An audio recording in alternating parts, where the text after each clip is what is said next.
Hey, I'm Landon. I'm the service manager and now content creator for Great Lakes Lifting Solutions.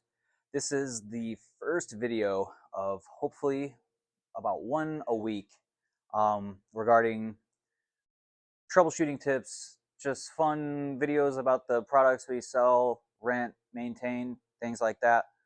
This first one is going to be about how to field test your Woods Powr-Grip vacuum lifter when it's not suctioning properly. Our technician Joe will go over this. It's again not a very good video. It's the first one. I'll get better, I promise. But give it a watch. Hopefully it teaches you something, and let me know how it goes. Right. So if you run into, say, okay, I hit attach. Watch your gauges here. There, a red's attaching, a green's not. Customers call in all the time about this. And it won't attach. So, as you heard it beep, deflate it. Make sure your yellow arrow comes on. So what we're going to do is we're going to do a quick test that proves that it's not the machine, that it could be the cups, or vice versa. So what I want to do is I want to check the conditions of my rings and my cups. We got a little bit of dust, but it don't look like there's anything wrong with my rings. I've checked them all. So now what I'm going to do is I'm going to take duct tape and I'll put duct tape over these screen holes. So those screens is where the vacuum comes through. Correct. If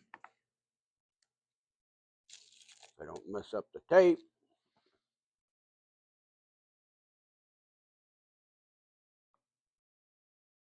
So you want to make sure we get a good seal in those little divots as best as we can. Correct.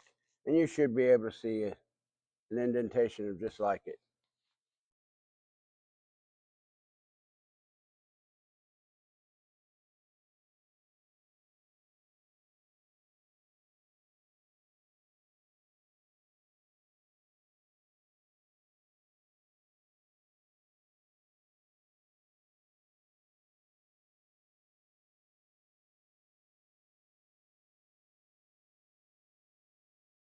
Perfect. As you can see in these duct tapes, we press it down into these grooves as much as we can so that it seals up those screens, those vacuum seals. All right, I had to redo this tape here because it wasn't sealing. As you can see now, it follows the contour pretty good. All right, try that again. There we go.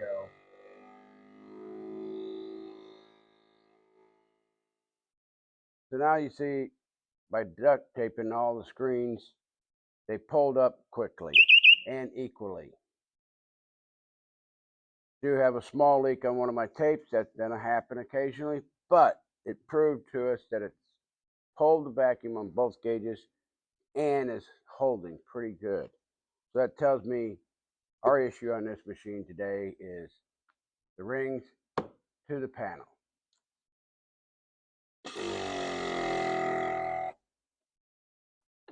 And as you can see, I had it setting up on blocks to make sure it wasn't sticking to the panel, that it was my tape curing the problem.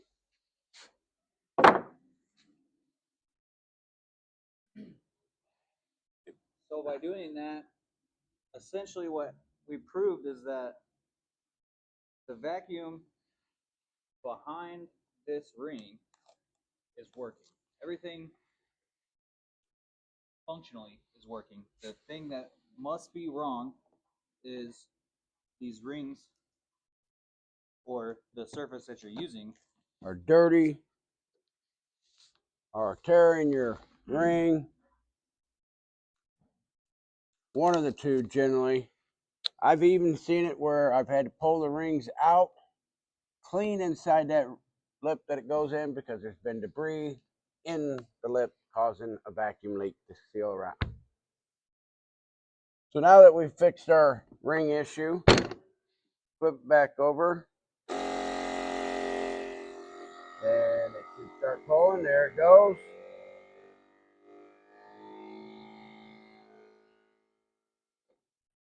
And then a hold. And as you see, there's no beeping and no code this time because we have a good seal. Nice. Problem solved. She's on there. I can't move it.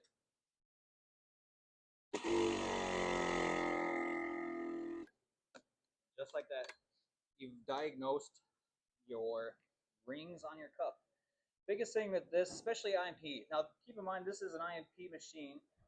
However, this field test works for any Woods Powr-Grip machine, whether it's glass or IMP, correct? Correct. Our panel master style long 6x25 cups.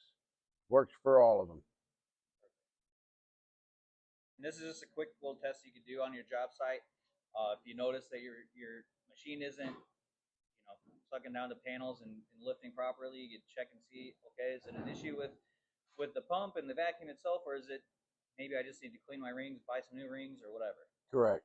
Yep, perfect. If you notice that you're having any issues with sticking, come check your rings. This rib here is what actually does the seal. This out here is not going to cost too much unless it rolls too far and it gets taller than your actual rib that does your sealing. And check to make sure there's no tears going all the way through. You can come over here and see it here. That goes almost onto it. It could leak out this way and cause your leak. Another thing to worry about is your glue can cause you not to seal. Just a couple little tips. Other one here, you see how this here wants to roll over because it was sitting on something. Make sure it rolls back like this so that way your actual sealing ring seals. Just some quick little tips on your rings. So that was my first video, filming, editing, uploading. So hopefully it made some sense, and hopefully it helped your issue. If not, if it was confusing, if you have questions, feel free to call. Phone number here is 708-625-8699. That is my desk number, straight to the service manager. I'll see what I can do to help if it's at all confusing. Keep an eye on this channel. I'm hopefully going to be adding a few more videos here and there. Yeah, let me know. If you got any tips or tricks as to make these videos better, or have any special requests, let me know. Thanks. Bye.